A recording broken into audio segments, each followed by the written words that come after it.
Hey guys, a little bit of a different video today because I'm not in the brewery. I thought I would show you a space that I'm going to be working on. So a little bit of background. A little while ago my wife, she got a bit of an early inheritance from her mum, and my wife, ever since we moved into this house, we've got quite a large garden at the back. And my wife has always said she wanted a summer house put out the back. And so we finally got it done. This is what we're standing in.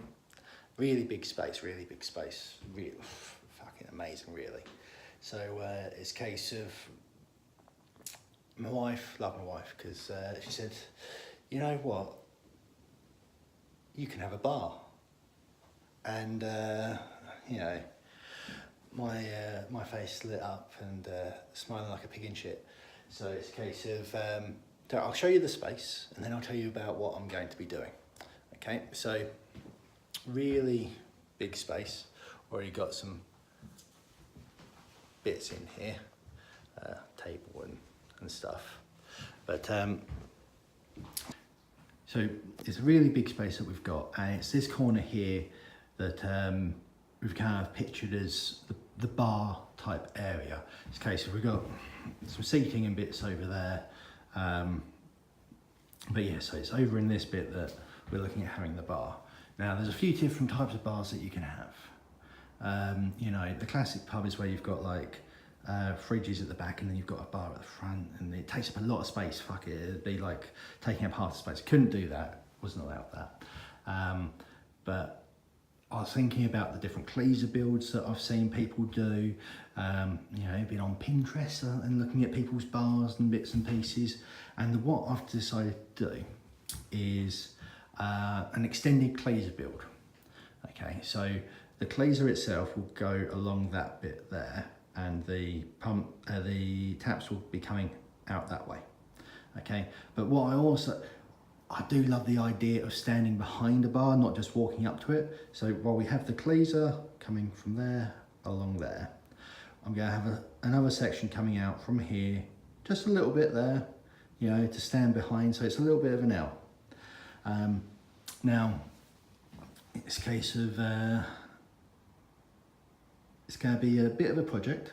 I've already purchased the chest freezer that I'm going to be using.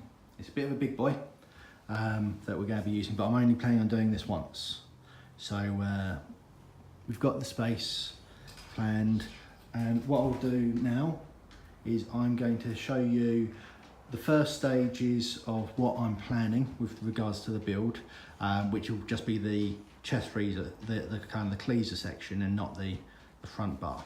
Okay, so let's show you what I'm planning. Okay, so it's a big old chest freezer that I'm going to be using, 118 centimetres wide, 91 tall, nearly 92, and about a 70 centimetre depth. So it's a big boy, should hold at least 6 full-size kegs, maybe a couple of small ones, don't know.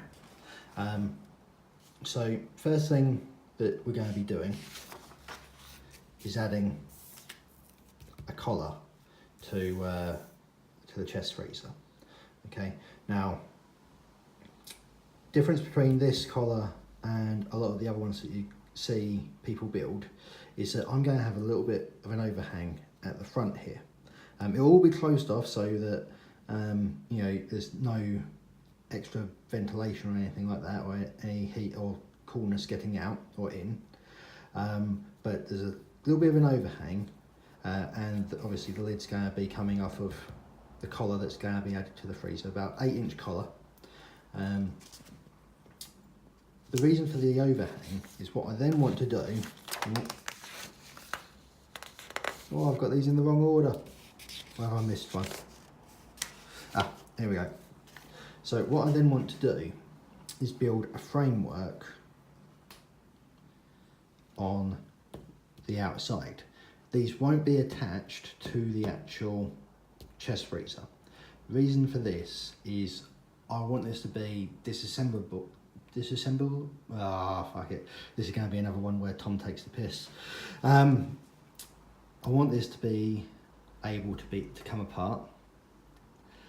And so what I'm going to do is build a frame for each of the sides. And then what we'll do is a bit like a jigsaw puzzle. We'll have a bit of timber coming off of each of the frames, which will slot together like a jigsaw, and then maybe have a pin running through the middle of them, holding them in place. Okay?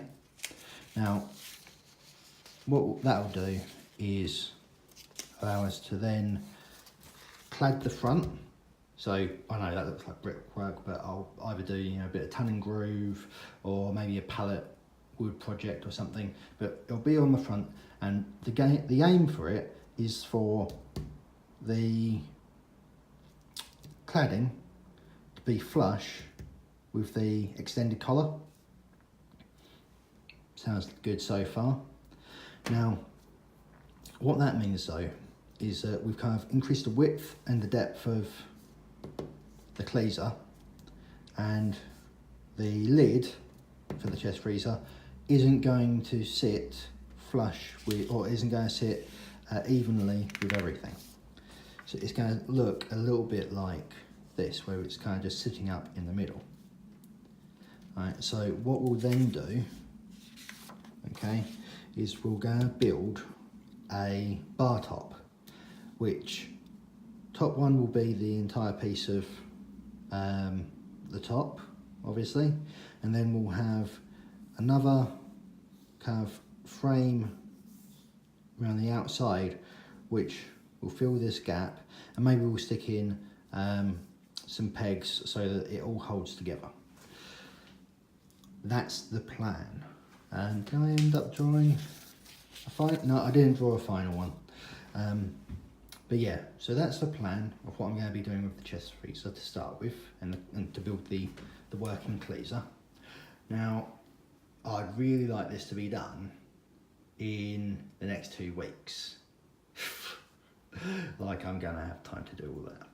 But you never know. That's the goal. We'll see if I can get it done. With regards to the L piece coming off the side, I'm not in as big a rush to get that done. It's a case of that's the nice to have part. We'll work on it. We'll work on it.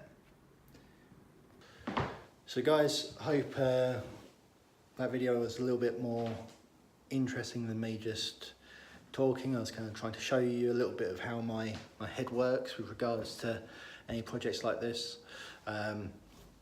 Hopefully it was enjoyable. Give us a thumbs up if you liked it. I'll obviously film all of the build work that I do, and you can see all of the bad techniques and lack of skill when it comes to woodwork that I have. Right, in the meantime guys, you guys take it easy, and I'll catch you later.